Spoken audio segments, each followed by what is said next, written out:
Pakistan peoples party के MNA Makhdoom जमीलुज़्ज़मान ने सिंधी अदबी बोर्ड की इंतज़ामिया को शानदार किताबी मेले का इनेकाद करने पर मुबारकबाद पेश की और कहा कि अदब के इजाफे के लिए एक जज्बा है जो कायम रहना चाहिए।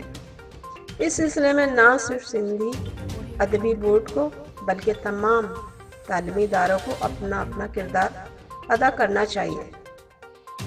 अपने अदब और ज़ुबान की तरक्की के लिए इस किस्म के प्रोग्राम होने चाहिए।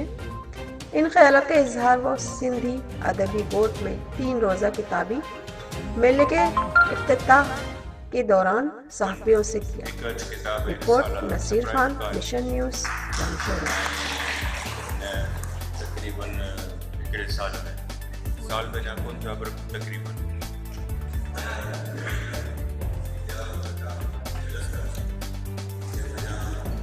जा कम वग़ैरह आहिनि। बाक़ी असांजे किताबनि में वञी था बचत